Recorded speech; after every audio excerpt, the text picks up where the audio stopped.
इस्लामाबाद के अंदर मैं मौजूद हूँ, जहाँ पर इस वक्त दुनिया की बड़ी सिफारती बैठक होने जा रही है। मशरिक़ वुस्ता में जारी कशीदगी को पाकिस्तान ने किस तरह से खत्म किया, इसमें पाकिस्तान का कितना अहम किरदार है। दो ममालिक की नहीं, ये जो सिचुएशन है ना, ये इंटरनेशनल सिचुएशन है। यहाँ पे Iran versus so many country. उस डिस्टेबलाइजेशन के मोड से जब आप दुनिया निकल रही है तो वो सारी की सारी चीज आ गई पाकिस्तान के पास। पाकिस्तान इस बड़े टर्मोइल में जिससे दुनिया गुजर रही है, उस वक्त पाकिस्तान का रोल एक्सेप्टेबल है हर किसी को। अच्छा, ये जो पहली डेवलपमेंट है ना, ये वाली जब ये मुकम्मल हो गई तो आप डेफिनेटली इसके एंड की तरफ चले जाएंगे। हमें पाकिस्तानियों को दुनिया की निस्बत हमें इन चीजों का ज्यादा तजर्बा भी है और मामलात हल करने में हम ज्यादा बेहतर हैं।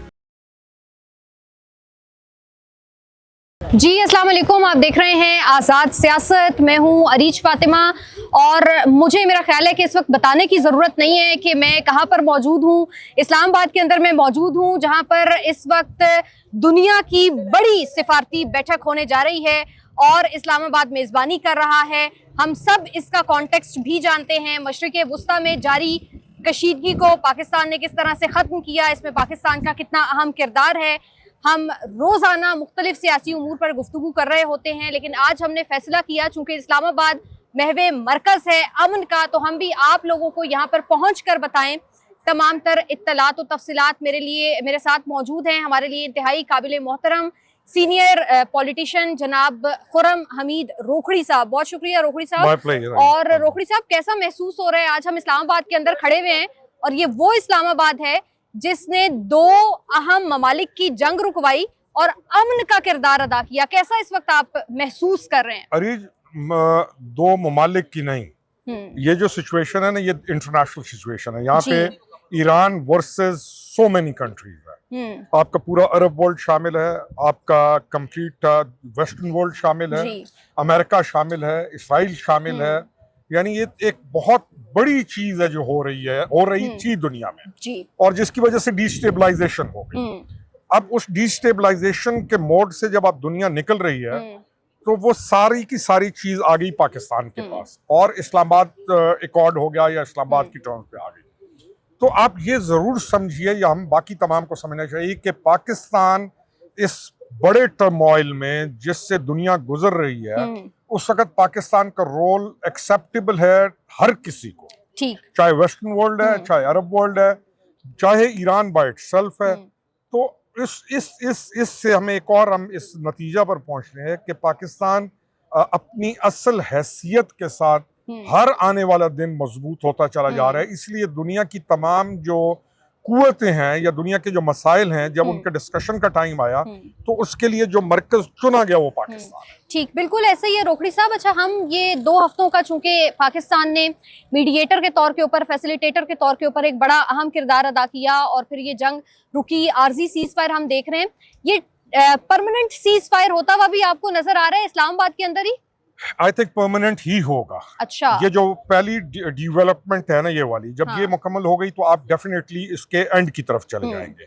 और हमें पाकिस्तानियों को दुनिया की निस्बत हमें इन चीजों का ज्यादा तजर्बा भी है और मामलात हल करने में हम ज्यादा बेहतर हैं। हमने इस खित्ता के अंदर अफगानिस्तान का पहला इशू देखा, सेकंड इशू देखा, तो पाकिस्तान एक और बहुत अच्छी चीज ये आ रही है कि हम वो मुल्क एक ऐसी कौम के सूरत दुनिया के आगे आ रहे हैं कि जिसमें जो इंडिया ने हमारे खिलाफ एक महाज खड़ा किया था कि जो टेररिस्ट अप्रोच है सारा इस तरह, तो आपका एक तो वो महाज सारा खत्म हो गया। हम देखते हैं कि डिफरेंट परसेप्शन है और बिल्कुल ही परसेप्शन चेंज हो गए। देखो ना, उसमें अब जो अहम है कि इंडिया आपको पूरी दुनिया के आगे दिखाने की कोशिश में रहा कि ये बड़े दुनिया के लिए खतरा है।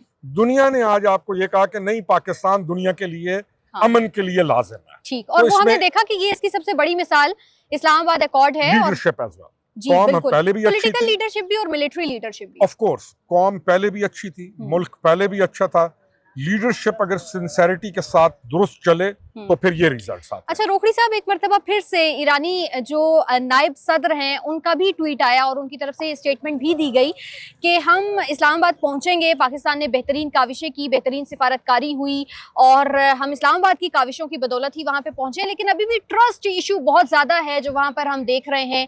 कभी वो बहुत ऊपर चला जाता है, कभी बहुत नीचे, तो ये ट्रस्ट कैसे डेवलप होगा? ये चीजें रहती है क्योंकि अच्छा, जैसे वजह माजी है रोकड़ी साहब? नहीं नेचुरल, अच्छा। बिकॉज व्हाई क्योंकि एक मुल्क नहीं है, बहुत सारी डायमेंशन, अरब्स हैं, इसराइल है, वेस्टर्न वर्ल्ड है, इवन यूरोपियन यूनियन कंप्लीट है, चाइना इन्वॉल्व है, साउथ कोरिया है, जापान अफेक्टेड है, इंडिया अफेक्टेड है, तो पूरी दुनिया इस चीज से अफेक्टेड है। तो अब आप ये कहें कि हर चीज बड़ी स्मूथ चलेगी, नहीं, लेकिन हम ये समझते हैं कि पाकिस्तान को इतना तजर्बा है कि फ्रिक्शंस को या ऐसी अनवांटेड सिचुएशंस को पाकिस्तान बड़े अच्छे तरीके से टैकल कर रहा है। ठीक, और वो हमने देखा भी कि जो 40 रोज की जंग थी उसमें भी चीजें बड़ी ऊपर नीचे होती रही और ट्रस्ट इश्यूज भी सारे थे और फिर पता यूं चल रहा था कि जैसे ही सीज फायर हुआ उसकी भी कुछ खिलाफ वर्जियां हुई। तो रोकड़ी साहब, आप देखते हैं कि इस्लामाबाद एक बड़ा अच्छा पीस दोनों ही ममालिक को देगा और ये लेसन लर्न्ड भी होगा बहुत सारे ममालिक के लिए जो जंगों को छेड़ते हैं और फिर खित्ते को इस कशीदगी में धकेलते हैं। देखिए, जंगें तो दुनिया कदीम से जारी हैं, जंगें होती हैं, जंगों के रिजल्ट्स भी निकलते हैं।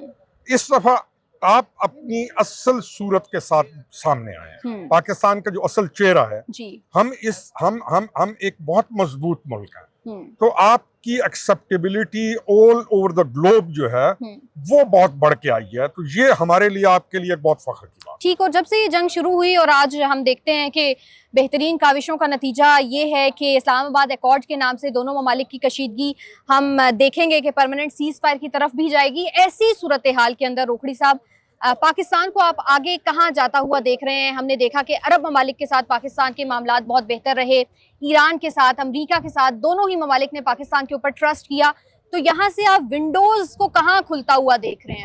आई थिंक ईरान का जब मसला हल होता है ना, हाँ, तो द फर्स्ट थिंग जो ईरान के साथ होनी है वहां से है कि उसके ऊपर से सैंक्शंस उठेंगे।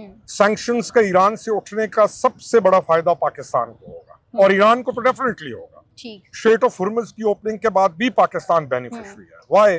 क्योंकि अरब वर्ल्ड जो है या सऊदीया का बहुत ज्यादा ट्रस्ट पाकिस्तान के ऊपर इस सूरत में आया कि वो आपको मुकम्मल इंडोर्स कर रहे हैं। तो इस सारे मसले के हल के बाद बिलाशुबा पाकिस्तान के लिए, इकोनॉमी के लिए भी और इकोनॉमिक ग्रोथ के लिए हमारे पास बहुत सारे मौके आ गए, विंडोज अपॉर्चुनिटीज की ओपन होंगी। जितना भी एक्सट्रीमिज्म है और जितना भी जो ये जंगें, चाहे अफगानिस्तान है, जितना ये एक्सट्रीमिज्म का पारा लो होगा, पाकिस्तान को फायदा। अच्छा रोकड़ी साहब, जब से इस जंग का आगाज हुआ था तो हमने देखा था कि बरतानवी जो लीडरशिप है उन्होंने 2 मरतबा प्रेस कॉन्फ्रेंस की थी और बताया था कि हम इस जंग में नहीं जाएंगे और ये हमारी जंग नहीं है। तो तब से ही मालूम हो रहा था कि बरतानिया के ऊपर भी प्रेशर्स बढ़ेंगे। तो ये जो अब ट्रंप ने नेटो को एक डेडलाइन दी है, आप इस डेडलाइन को कैसे देख रहे हैं? देखिए, NATO is America, NATO European union नहीं है। यूरोपियन यूनियन में अब आके पोलैंड हो गया या इवन जर्मनी किसी हद तक दोबारा वापस बनाने की कोशिश कर रहे हैं, लेकिन नेटो का मतलब यूएसए ही है आज तक। तो यूएसए अगर नेटो से पुल आउट करता है तो नेटो तो खत्म है। तो नेटो में वही होगा जो अमेरिका चाहेगा, और अमेरिका की जो धमकी है, अमेरिका वैसे क्या चाहेगा रोकड़ी साहब, on a very lighter note? America अपनी सुप्रीमेसी चाहेगा। अमेरिकन स्लोगन इस वक्त क्या है आप देखें ना, ट्रंप का या अमेरिकन स्टेट डिपार्टमेंट का स्लोगन है कि अमेरिका इज बैक। अमेरिका ने अपनी पोजीशन रीगेन तो कर ली है। जो बाइडेन या जो ये दूसरी एडमिनिस्ट्रेशन थी, ये जो डेमोक्रेट्स हैं, रिपब्लिकन्स ने आके अमेरिका को दोबारा तो दुनिया पे साबित कर दिया। तो अमेरिका अपनी जगह हर जगह लेगा जो उसकी बनती है। अच्छा, इस जंग से क्या और आज जो ये जो है यूके का प्राइम मिनिस्टर, उसकी मेरे ख्याल में meeting is due with Trump now, उनका भी हो गया। तो ये चीजें अमेरिका ही इसको रूल करेगा। ठीक, रोकड़ी साहब, आपने कहा कि जो अमेरिका है वो अपनी पोजीशन को रीगेन करेगा, तो इस जंग से कितनी हकीकत है कि अमेरिका के अपने अंदर ट्रंप पर बहुत सारे इंटरनल प्रेशर्स डेवलप हुए हैं? लेफ्ट विंग जितना है, लेफ्ट विंग का प्रेशर है। अच्छा। लेकिन Trump being as from the right wing और फिर ट्रम्प की पर्सनालिटी में ट्रम्प ने अभी तक लेफ्ट विंग की किसी चीज का प्रेशर लिया नहीं। और अमेरिकन जो वोटर है वो भी इस वक्त तक ट्रम्प के साथ इंटैक्ट है और स्टेट डिपार्टमेंट ऑफ अमेरिका भी इस पॉलिसी को लेकर चल रहा है, तो ट्रम्प सस्टेन करेगा। और लेफ्ट विंग का जो वोटर है वो ऑलरेडी जो बाइडेन की पॉलिसी की वजह से बहुत डैमेज हो चुका है, तो ऐसा कोई खतरा नहीं है। और मिड टर्म इलेक्शंस के हवाले से भी कोई खतरा लाहक नहीं है। आई थिंक कोई इशू नहीं आएगा। ट्रम्प पॉलिसीज को स्टेट डिपार्टमेंट ऑफ अमेरिका को लेफ्टिस्ट से इशू नहीं आएगा।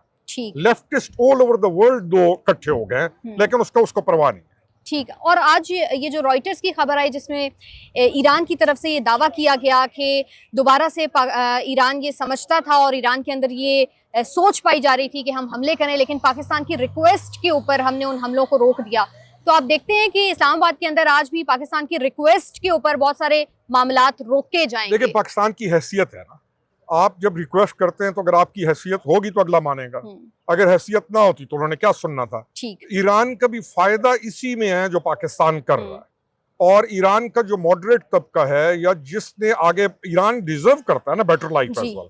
तो आई थिंक ईरान को मालूम है कि वो पाकिस्तान की बात को एंडोर्स करेगा तो उनके लिए फायदा। अच्छा रोकड़ी साहब, वैसे आप और मैं दोनों ही इस्लामाबाद के अंदर मौजूद हैं और बड़ी ही ज़बरदस्त गहमा गहमी है। दोनों ममालिक के वफूद आएंगे और उसमें जेडी वैंस अपने वफ्द के हमरा होंगे, जबकि अमरीकी पार्लियामेंट, ईरानी पार्लियामेंट के जो स्पीकर हैं वो अपने वफ्द के हमरा होंगे। बड़ा अच्छा महसूस हो रहा है पाकिस्तान में रहते हुए। इंडियंस पर क्या बीत रही होगी, क्या सोच रहे होंगे वो, यार कुछ ना कुछ तो हो जाए, किसी तरह तो रुक जाए मामला। इंडियंस का जो प्रेजेंट गवर्नमेंट है ना और आरएसएस का जो डॉक्ट्राइन है वो बिलाशुबा डैमेज हुआ, और ट्रम्प ने इसमें मोदी गवर्नमेंट को कंटिन्यूसली जो पिछला जब से वो आया है वो उसको टारगेट कर रहा है। तो इंडिया के अंदर I think in days to come Congress के लिए ज्यादा आसानी रहेगी। अच्छा। और जो एक्सट्रीमिस्ट है डॉक्ट्राइन ऑफ आरएसएस, उसको बिलाशुबा इस वक्त बहुत ज्यादा मोदी हुकूमत और बीजेपी के लिए तो वैसे ही बहुत सारी मुश्किलात वो डैमेज हुए हैं और अपनी हरकतों की वजह से। बहुत शुक्रिया रोकड़ी साहब आपका। और ये ऑपरेशन बुनियादुल मरसूस से मेरे पीछे आप देख रहे हैं, वतु इज्जू मंतशा वतु जिल्लू मंतशा का पाकिस्तान है। बहुत सारा ख्याल रखिए और इंशाल्लाह बहुत जल्दी बहुत अच्छी खबरें मज़ीद उभर कर सामने आने वाली हैं। इजाज़त दीजिए, अल्लाह हाफ़िज़।